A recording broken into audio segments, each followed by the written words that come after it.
ছাব্বিশে নির্বাচনে জিতলে শুধু বদল নয় বদলাও নেব। বর্ধমানের কার্জন কেটে এই সভা থেকে এমনই হুঁশিয়ারি দিলেন বিরোধী দলনেতা শুভেন্দু অধিকারী।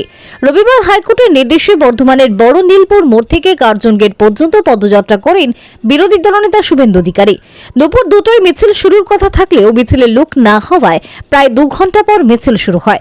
পদযাত্রা শেষে কার্জন গেটের সামনে পথসভায় এভাবেই কর্মীদের উজ্জীবিত করে গেলেন রাজ্যের বিরোধী দলনেতা শুভেন্দু অধিকারী। কার্জন গেটে বক্তব্য রাখতে গিয়ে শুভেন্দু অধিকারী স্বভাব সিদ্ধ ভঙ্গিতেই মমতা বন্দ্যোপাধ্যায় এবং অভিষেক বন্দ্যোপাধ্যায়কে আক্রমণ করেন। তাকে মিছিল ও সভা করতে না দেওয়ায় এদিন শুরুতে শুভেন্দু বলেন, যারা বাধা দিচ্ছেন তাদের চিনি রাখছি, মনে রাখছি 26শে বদলও হবে, বদলাও হবে। এদিন তিনি বলেন, 4 রকমের ভোটারের নাম বাদ যাবে। মৃত ভোটার, ভুয়ো ভোটার, মুসলিম অবৈধ অনুপ্রবেশকারীদের নাম বাদ যাবে। বাংলাদেশ থেকে আসা হিন্দুরা আমাদের কাছে শরণার্থী, কিন্তু বাংলাদেশ থেকে আসা মুসলিমদের নাম থাকবে না। এসআইআর ফর্ম বিলি নিয়ে বিজেপি এজেন্টদের ওপর আক্রমণের ঘটনায় এদিন শুভেন্দু বলেন, 26শে বদল আনুন, বিচার হবে সব। পশ্চিমবঙ্গকে বাংলাদেশ বানাতে দেব না। এদিন হুঙ্কার দিয়ে শুভেন্দু বলেন, বর্ধমানের গুন্ডাদের বলে যাচ্ছি, আমাদের কোনো কর্মীর গায়ে হাত দিলে সেই বুথ গিয়ে দেখা করে আসব। এখানে কোনো নদীর অস্তিত্ব নেই। খোকন আর রাসবিহারী কম্পিটিশন করে টাকা পাঠায় ভাইপোর কাছে। সাম্প্রতিক বর্ধমান উত্তরের বিধায়ক নিশীথ কুমার মালিক এক সভায় বক্তব্য রাখতে গিয়ে বলেন, বর্ধমান উত্তরে যদি কোনো বৈধ ভোটারের নাম বাদ যায় তাহলে বিজেপিকে ধরে ধরে আগুন জ্বালিয়ে দেব।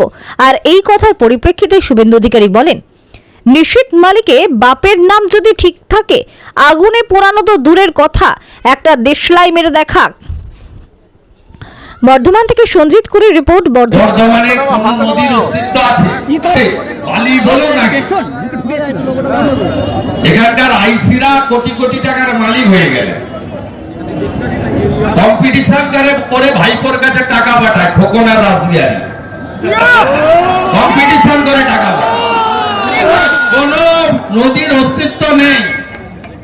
বুদ্ধবাবু একজন সহজ সরল মুখ্যমন্ত্রী ছিলেন বলে ওকে অ্যালাউ করেছে। ওই জায়গায় যদি জ্যোতিবাবু থাকতো ওকে তুলে নিয়ে গিয়ে ফেলে দিত আর টাকাও যেত না। নিশীথ মালিকের বাপের নাম যদি ঠিক থাকে, পুরানো তো দূরের কথা, দেশলাই কাঠি মেরে দেখা। সিদ্দিকুল্লাহ চৌধুরী সাহেবকে বলুন আগে আহমেদের সঙ্গে লড়তে মন্তেশ্বরে, তারপরে শুভেন্দু অধিকারীর সঙ্গে লড়বে। একটা লোকের নাম রাখতে দেব না আমরা, বাংলাদেশি মুসলিম অবৈধ অনুপ্রবেশকারী। এআই ফটো স্ক্যান হবে এবং যারা পিতামাতার জায়গায় অন্য রিলেটিভ লিখে দেবেন, ইলেকশন কমিশনের সফটওয়্যার সেটা নেবে না। ইলেকশন কমিশন আধুনিক প্রযুক্তি নিয়ে পশ্চিম বাংলার ময়লা আবর্জনা পরিষ্কার করার কাজে লেগেছে। এটাকে আমরা বলবো খুব দামি ব্লিচিং আর ফিনাইল ব্যবহার করছে। আর গর্তে কার্বলিক অ্যাসিড দিলে যেমন সাপ বেরোয়, এরা তেমনি রাস্তায় বেরিয়েছে। এই তৃণমূল নামক পরিবারবাদী তোষণের রাজনীতি করা আপাত মস্তক চোর দুর্নীতিগ্রস্ত এই একটি কোম্পানি, প্রাইভেট লিমিটেড কোম্পানি, যার মালিকের নাম মমতা ব্যানার্জি আর ম্যানেজিং ডাইরেক্টর নাম তোলাবাজ ভাইপো, তাকে উপরে ফেলে দেওয়ার জন্য আমাদেরকে পরিবর্তন করতে হবে। পশ্চিমবাংলায় নিবিড় ভোটার তালিকা সংশোধনের বিজ্ঞপ্তি জারি করেছেন। গত 4 তারিখ থেকে এই কাজ পশ্চিমবাংলার 80,500 বুথে বুথ লেভেল অফিসাররা PLA2 অর্থাৎ রাজনৈতিক দলের প্রতিনিধিদের উপস্থিতিতে বাড়ি বাড়ি গিয়ে ফর্ম বিতরণের কাজ করছেন। 11 তারিখের পরে ফর্ম রিটার্ন নেওয়ার কাজ করবেন। সমগ্র প্রক্রিয়া শেষ হয়ে 7ই ফেব্রুয়ারি 2026 চূড়ান্ত ভোটার তালিকা প্রকাশিত হবে এবং এই ভোটার তালিকাতে এপ্রিল মাসের মধ্যে ইলেকশন করতে হবে। কারণ গত 2021-এ 5ই মে রাজ্যে সরকার তৈরি হয়েছিল। এবারে 4 মের মধ্যে রাজ্যে নির্বাচিত সরকার তৈরি করতে হবে, নইলে অটোমেটিক কোর্সে রাজ্যে রাষ্ট্রপতি শাসন হবে। স্বাভাবিকভাবে এই এসআইআর এর এটা নতুন কিছু নয় বন্ধুরা। ভারতবর্ষে স্বাধীনতার পরে 8 বার এসআইআর হয়েছে।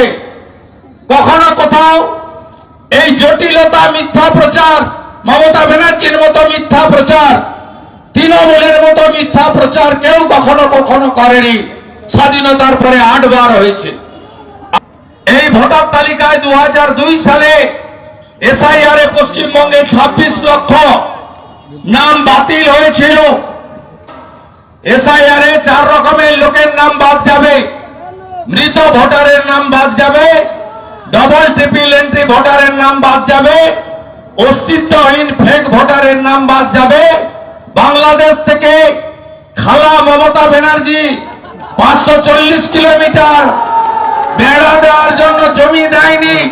ভারতদেশী মুসলিম এবং কক্সবাজার থেকে মায়ানমারের রোহিঙ্গা যারা বার্মা থেকে তাড়িয়ে দিয়েছিল, তারা কক্সবাজার থেকে এখানে ঢুকে দখল করেছে। এদের নাম থাকবে না। বাংলাদেশ থেকে আসা হিন্দুরা হলো আমাদের কাছে শরণার্থী। বাংলাদেশ থেকে মমতা ব্যানার্জির হাত ধরে এসে অবৈধ এপিক কার্ড, অবৈধ রেশন কার্ড করে ভোটার তালিকায় যারা নাম তুলেছে তারা অনুপ্রবেশকারী, তারা হলো বাংলাদেশি মুসলিম। তাদের নাম ভোটার তালিকায় থাকবে না। কোন বোন কন্যা সুরক্ষিত নয়। আরজিকরের অভয়া থেকে দুর্গাপুর আইকি সিটির উড়িষ্যার বোন গ্যাং রেপের শিকার। এরা 2016 সালে এসে তিনি চাকরি চুরি করেছেন।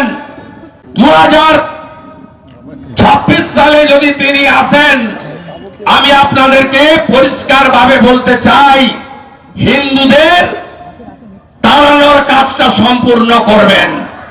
তাই দুর্গা মূর্তি ভাঙা হয়, কালী মায়ের মূর্তিকে প্রিজন ভ্যানে তোলা হয় কাকদ্বীপে।